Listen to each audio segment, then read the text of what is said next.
It's time to get your news on. We are VK1WIA. And the news is for week commencing April 21, 2024.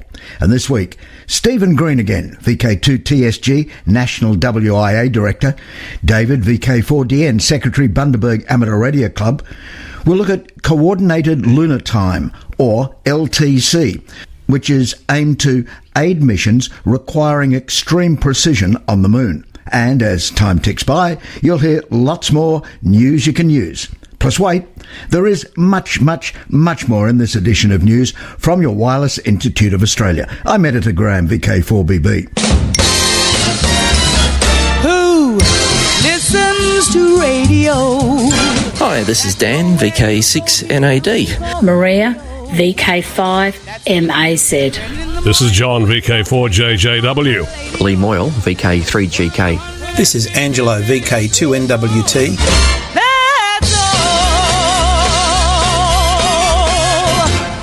Hello, this is Stephen Green, VK2TSG, one of your national WIA directors. Do you remember being a newcomer to amateur radio? Or perhaps you've had a friend in this situation recently. Hearing terms being thrown around before they're explained can sometimes be daunting or even a little off-putting. Consider a beginner picking up a publication only to find it difficult to fathom the purpose of an interesting-looking device within, let alone understand some of the terminology. The nature of radio means that there are so many facets and areas of information to pick up on that the learning curve is quite steep. Knowing where to begin can be difficult, so hearing unknown terms adds proverbial noise to the mix. As amateurs, clubs and the WIA, we need to consider this and how newcomers to radio will relate to technologies discussed. This might be a little easier to adjust to than you might think. Simply adding a few sentences explaining what a device is for, or where a device is used and why, goes a long way towards forming those links in our education. We might also take a few more words to spell out an acronym when it's first used in a conversation or article, after which we can use the initials again. There's actually no need to reduce the technical content, or dumb it down as some would say. It takes just a few moments and a few extra words to open up our conversation, article or presentation to a larger audience. It helps grow understanding and interest in learning more. Although it won't create a complete understanding, it may even have the reader putting your article aside for further study or to come back to once they've learned a little more. Never be hesitant to ask questions or provide feedback, even suggestions on how we can make radio, particularly education, more accessible and easier to relate to. We all have a shared interest in bringing more people into amateur radio, and this is where you can play a part. Until next time, 73. That's best wishes from Stephen, VK2TSG. G'day Australia, this is David, VK4DN from the Bundaberg Amateur Radio Club. Can you believe it's now only 2 weeks away until the WIA convention happening here in Bundy? Wow, where did the time go? It's going to be a great weekend for amateurs visiting our town from all over Australia. The event includes not only the AGM and the gala dinner, but also a great Hamfest and Commercial Expo. The Hamfest and Commercial Expo will have many interesting displays, and you'll be able to grab yourself a bargain with show specials, new gear, and lots of used equipment from the many vendors. There'll also be lots of great giveaways and door prizes. Bundaberg is an RV-friendly town, so if you're planning to set up camp on the weekend, there are a lot of options available. Don't hesitate to contact our club if you have any questions about the WIA weekend or to book a table for the Hamfest. We look forward to welcoming you to Bundaberg on May the 4th and 5th, only 2 weeks away. 73 from David, VK4DN, Secretary, Bundy Amateur Radio Club. We are VK1WIA. Now, international news with VK2LAW Jason. Hello, and international news is with special thanks this week to Amateur Radio Newsline. Trash from the ISS may have hit a house in Florida. A few weeks ago, something from the heavens came crashing through the roof of a Florida home, and NASA is on the case. Homeowners were not at the residence at the time. A home security camera captured the sound of the crash at 2:34 p.m. local time, and that's because it's a close match for the time. US Space Command recorded the re-entry of a piece of space debris from the space station. At that time, the object was on a path over the Gulf of Mexico, heading towards southwest Florida. This space debris consisted of depleted batteries from the ISS. If the object is owned by NASA, the homeowner's insurance company could make a claim against the federal government. But it gets more interesting if this material is discovered to be a human-made space object which was launched by another country, which caused damage on Earth. That country would be absolutely liable to the homeowner for the damage caused. NASA has been tasked by the White House to establish a lunar-centric time reference system, known as Coordinated Lunar Time, LTC, to aid missions requiring extreme precision on the Moon. The agency has until the end of 2026 to set up LTC, which is not akin to Earth's time zones, but provides a frame of time reference for the Moon. LTC will accommodate the slightly faster passage of time on the Moon, approximately 58.7 microseconds each day compared to Earth, due to its lower gravity. It will serve as a benchmark for timekeeping for lunar spacecraft and satellites critical for their missions. NASA's Artemis program, set to begin astronaut missions to the lunar surface in 2026, necessitates LTC for synchronization among Earth and lunar satellites, bases and astronauts, without which data transfers and communications could be compromised. Developing LTC will require international agreements, possibly influenced by the Universal Coordinated Time Standard, with potential implementation involving atomic clocks on the Moon and adherence to existing space agreements like the Artemis Accords. You must not sell. This item brings the latest chapter in a long simmering patent dispute between Motorola and Hytera. A US federal court in the Northern District of Illinois has prohibited Hytera Communications, a major provider of two-way radios, from selling, distributing, or importing its radios, quote, until further notice, end quote, requiring the company to pay a daily fine of $1 million to the court if they do not comply. Even as it acted in compliance with the US court injunction, Hytera separately announced it was withdrawing its own counterclaims against Illinois-based Motorola that it had filed in a Chinese court. Hytera has denied claims that its H-series radios have infringed on Motorola's trademark and copyright. The US court injunction banning the radio's global sales came just as Hytera was preparing to show at ISC West, a major security conference being held in Las Vegas. Tower of Power. This year has not been kind to broadcast radio towers in the United States. The latest towers to be destroyed are in West Virginia, but this time it was by an act of nature, a fierce windstorm with gusts of up to 90 miles an hour. The high winds destroyed 2 of the 4 towers serving the West Virginia Metro News Network's flagship radio station, WCHS-AM, and its sister FM station. WCHS, a news, talk and sports broadcaster. The AM radio station, which broadcasts on 580 kHz with a 5 kilowatt signal, is the primary entry point emergency alert system for West Virginia. Its programming serves the southern and southwestern part of the state. Questions remain on how or when the towers would be replaced. A Florida researcher has developed 3-dimensional RF filters that may one day save space inside smartphones and Internet of Things, IoT devices, leaving more room for batteries, someday paving the way for 6G wireless devices operating in the terahertz range. The researcher calls RF filters the entire backbone of wireless systems. Writing earlier this year in the journal Nature Electronics, it was explained how the 3D filters were developed to take the place of more commonplace flat resonators, which have varying thicknesses depending upon the wireless frequencies they're using.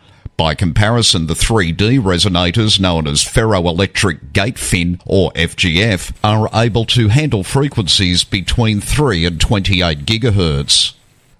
The March edition of the IARU Monitoring System Region 1 newsletter has been published. Of note this time is a coastal ocean dynamics applications radar reporting interference with almost all of the 12-metre band. The IARU Monitoring System Region 1 has started an action about this radar. You can learn more about this in addition to the wide array of strange and unidentified signals impacting our amateur radio bands at IARU-R1.org. For VK1 WIA National News, in Sydney, I'm Jason, VK2LAW.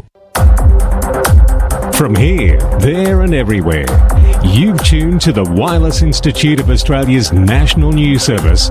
We are VK1WIA. Now, operational news with Felix, VK4FUQ. Hello there. Now, Contest Wise 2024. The St George Amateur Radio Society will again be holding the Don Edwards Memorial Slow Morse Contest. This year will be on Saturday 18 and Sunday 19 May. Full details on the St George Amateur Radio Society's website, sgars.org. IARUHF World Championship, the second full weekend of July, that is 13-14. Start 0 hours UTC Saturday, and 23:59 hours UTC Sunday. Trans-Tasman Low Band Contest, July 21st, and this is another official WIA contest, counting towards the Peter Brown Contest Champion Awards. Yoda Contest 2024. The session of this year's Yoda Contest will be from 10 hours to 21:59 hours UTC on 21st July on the 5 classic bands using CWNSSB. August 17-18, Remembrance Day Contest. Alara Contest. This is where WILES work everyone. OMs work WILES only. Saturday and Sunday, August 25-26. Oceania Digs Contest, October 5 and 12 respectively. Yoda Contest. Youth on the Air Test 303 will be from 10 hours to 21:59 hours UTC on 29 December on the 5 classic bands CWNSSB. Digs Window to the World. A reminder that International Marconi Day is coming up on the 27th of April. Once again, the Cornish Radio Amateur Club in the UK is organising and running the event. Lots of amateur radio stations will be operating from sites that Mr. Marconi operated from or had a personal connection with. Certainly are, Felix, and among these stations, 62 in fact, is now VK2IMD from around Wahurunga in New South Wales. VK2IMD will be operating between 10 Sydney time Saturday until 10 Sunday, an operation from HF to all bands with many modes permitted. Now, there is more information on the IMD page on the HADARC website, and another very special station will be on air from Ireland. EI0MAR will have an award station during International Marconi Day. From Ye Old Hurdy-Gurdy Museum of Vintage Radio in the Martello Tower in Howth, Ireland. The Martello was used in 1905 by the Marconi Company as a receiving station, while the RMS Monarch transmitted radio telepathy signals from various locations in the Irish Sea, demonstrating the Marconi system to engineers from the British Post Office. For more information and to view a list of stations that are registered to take part, follow the International Marconi Day link on the website gx4crc.com. Listen for TM500NA from the 14th to the 28th of April to mark the 500th anniversary of the first visit made to the New York City area by European explorer Giovanni da Verrazzano. QSL TM500NA via F5PTI. Romania. Special call signs including YR95AR, YR95CC, YR95CH and YR95IN are among those calls active until the 31st of May. The operators are celebrating the 95th anniversary of the first Amateur Radio Association in Romania's Arad County. This is being organised by CS Radio Club Admira. CQRZ.com for QSL details. Malawi. Don 7Q6M is QRV until May 13 and has also been active on 160 metres. QSL Virella TW. Liberia. The Czech de-expedition group are active as A8OK until the 19th of April, with multiple stations from 160 to 6 metres using SSB, CW and digital modes. QSL station A8OK Virella TW, Club Logs OQRS or via OK6DJ. Botswana. Active will be A25 SHD from various locations in Botswana between 30 April and 13 May. QSL A25 SHD via home call, which is HB9 SHD. For VK1WIA National News, I'm Felix VK4FUQ in Ingham. From here, there and everywhere, you've tuned to the Wireless Institute of Australia's National News Service. We are VK1WIA. Now, special interest group news with Cole, VK3GTV. Hello, first up in Worldwide Special Interest Group news, it's CW. This is Richard, VK6PZT. Do you know your dits from your DARs? Have you got what it takes to be the next International Morse Code Day quiz champion? Well, even if you don't, why not celebrate Samuel Morse's birthday and International Morse Code Day by registering for our Morse Code quiz, hosted by the QRS Slow Morse Code team. The quiz is fun, informal, and we don't take ourselves too seriously. We have lots of easy multiple choice questions aimed at both novices and experts alike. So if you're interested, then please send me an email to vk6pzt@gmail.com and I'll reply with details and a Zoom link to join the quiz. Once again, the quiz will be held on International Morse Code Day, Saturday, April the 27th, via Zoom. If you'd like to register, send me an email to Victor Kilo 6 Papa Zulu Tango, that's vk6pzt@gmail.com. A special randomgram event for Oceania. Since RG randomgram events began in October 2023, they've become popular among CW operators in other parts of the world, especially the US. The activity hinges on correctly exchanging one or more 5-letter groups. An operator's log showing the exchange groups is checked against a master list and points awarded for both transmission and reception. How has RG been received down under? RG is pretty much still unknown. Most activity in Region 3 has been out of Japan, but typically poor daytime HF propagation for the Southern Hemisphere has resulted in low point scores for operators in Oceania. RG was created by Drew AF2Z. He noticed and commented on the trend down under and agrees that, given the opportunity, we could be doing a lot better. Putting his money where his mouth is, he's generously offered to run a trial 2-hour randomgram event to suit our down-under conditions, likely during our early evening hours to optimise propagation across the region. To make it worthwhile, Drew has asked for a list of at least 20 operators who are interested before he commits to run this proposal. Please email zl3tk@qsl.net with subject line Oceania RG to indicate your interest. Closing date is next Sunday, April 28th. Worldwide Special Interest Group's Final Frontier. NASA now knows what knocked Voyager 1 offline, but it will take a while to fix. Voyager 1's remaining flight data subsystem, FDS, its redundant copy, failed in 1982, and the reason that the distant spacecraft is currently offline. Voyager's FDS were the first computers on a spacecraft to use volatile memory. Unfortunately, one of Voyager 1's FDS memory chips is malfunctioning. NASA hopes that they can work around it, but it will likely take months. Nick Gregory, a member of the Furness Amateur Radio Society, FARS, was given an award by the American National Radio Society, ANRS, for his recent work. Nick, whose radio call sign is G0HIK, was recognised with a certificate for his radio signals bouncing off the moon's surface 19 times, with the signals then coming back down to Earth. He was operating in the 1.2 GHz radio spectrum, and despite the modest setup, as he described it, Nick has firmly put himself on both the international and interstellar maps.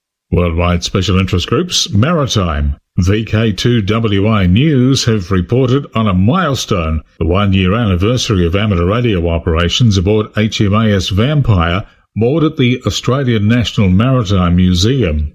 Since its inception, a dedicated team of 11 operators have been making waves in the amateur radio community, showcasing the rich history and vibrant presence of maritime communication. Every week, mainly Saturdays, her radio room comes alive with activity, offering a diverse range of CW, voice, slow scan TV, FT8 and 2-metre FM. In just the past 12 months, some contact with 40 countries, connecting enthusiasts from around the globe and fostering cultural exchange. But the impact extends beyond the airwaves, with approximately 50 visitors frequenting the radio room, many of whom are international guests. Sounds like how an old Brisbane club used to get behind the HMAS Diamantina at Brisbane's Maritime Museum.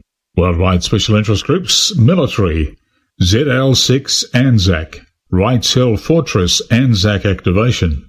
A group of Wellington amateurs will be activating the Wrights Hill Fortress in commemoration of our Anzacs on April 25. They'll be operating from the fortress itself, which was built in Wellington during World War II as a long-range coastal battery to protect Wellington City and environs from possible enemy attacks and invasion from Japan. The fortress consists of a large network of underground tunnels, operation rooms, and 3 gun encampments, and is a fascinating piece of history. The activation will be during the Anzac Day Open Day for the fortress, and the ZL6 Anzac team will be showing and demonstrating to members of the ZL public what ham radio is and the fun you can have with it. Chase the ZL6 Anzac special call sign on April 25th and grab yourself a special call sign contact and a Parks on the Air park chase. ZL1PPY is also activating, so jump on the bands and make some great Anzac Day contacts. Worldwide Special Interest Groups Radio Amateur Young Timers, YOTA, with Alec, VK2MV. Thank you, Cole. Pennsylvania's Eyewitness News on TV channels 28 and 22 have regular segment called Here's to You Kid. 28 and 22 news reporter I.E. Jagney met up with 14-year-old Samuel Thrall and gave viewers a look at the Monroe County Public Safety Center and Samuel's role there. Samuel has passed 3 levels of the FCC amateur radio licensing exam and now helps at the County Public Safety Center. In the event of an emergency situation, so say a blizzard happened, we would be deployed to various Red Cross centers through the country to establish communications and therefore relay any needs that the stations might need, said Samuel. What interested him in ham radio in the first place is simple. The scientific aspect of it, the sense is very interesting because it's a technology we use on a daily basis. Our phones are all powered by radio, just with computers built into them, Samuel explained. Samuel says his start in the field was an interesting one.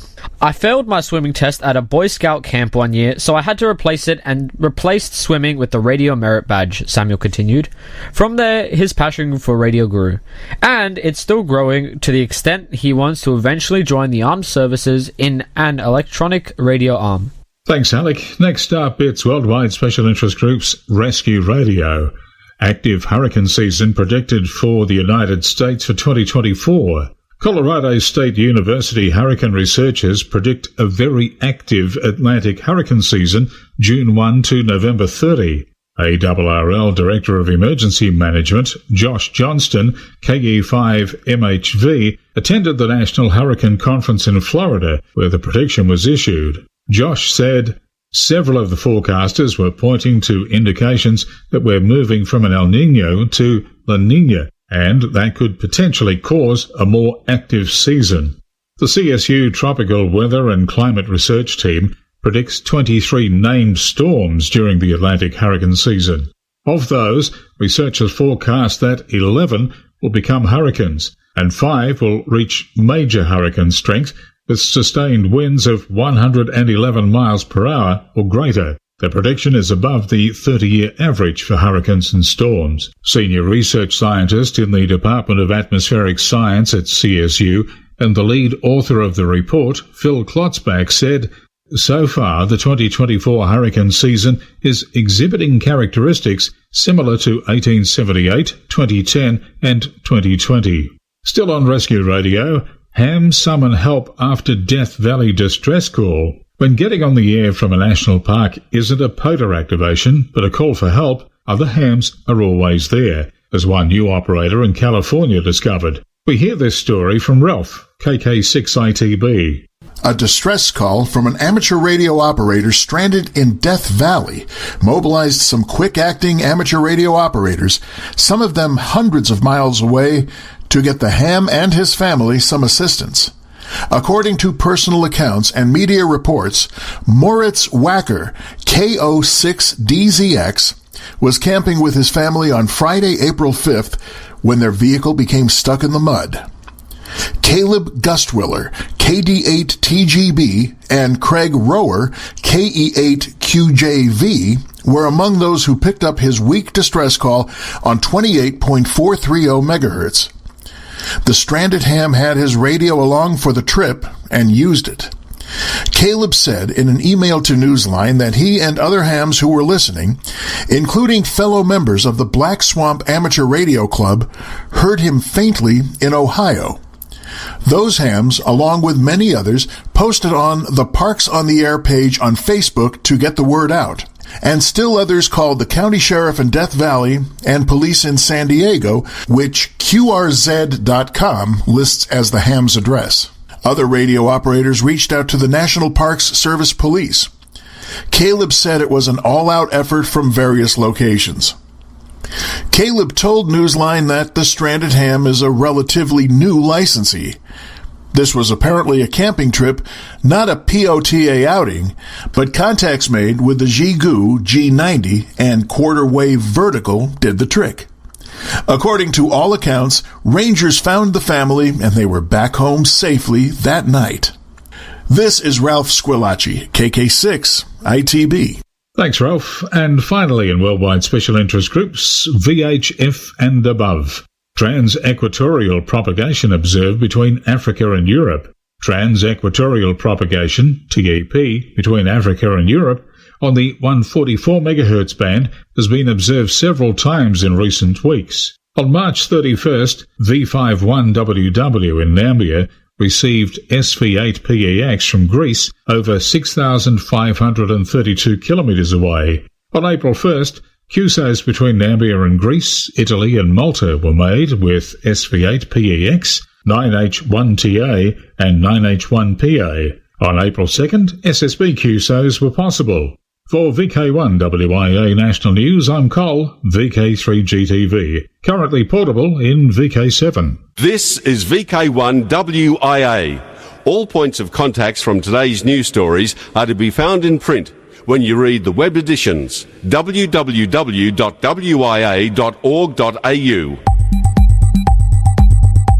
Across Australia from VK1WIA, you're tuned to the WIA National News Service. In Baulkham Hills, it can be heard on 147 MHz on the dual repeater at 10 a.m. I'm Michelle, VK2AYL. On the social scene, WIA AGM, May 4 and 5 in Bundaberg. Also in Bundaberg, May 4 and 5, is Parkfest. And Parkfest, also 4 and 5 of May, will be held in Dorrigo. In VK3, May 11, Moorabbin District Amateur Radio Club's Hamfest, Kingston City Hall. National Volunteer Week, right across VK, Monday the 20th to Sunday the 26th of May. In VK2, June 8 and 9, Oxley Region Amateur Radio Club's Field Day. The Australian Fox Hunting Championships in Mount Gambier, also 8 and 9 of June. Bendigo Amateur Radio and Electronics Club Radio Fest, August 18. In VK4, it's the Gold Coast Hamfest. It happens October 13 at Nerang Country Paradise Parklands, and that's on Bow Desert Nerang Road at Nerang.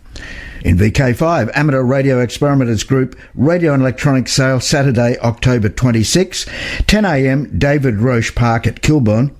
Tasmanian Ham Conference, November 2 and 3 in Hobart. And in VK3, Spark Rosebud Radio Fest, November 17, Eastbourne Primary School, Allambie Avenue, Rosebud. Now till next we meet, I'm Graham, VK4BB. 2 weeks to go to the AGM. Walk softly. This has been the Wireless Institute of Australia with the weekly news service. This broadcast is in text, audio and video and is accessed on wia.org.au.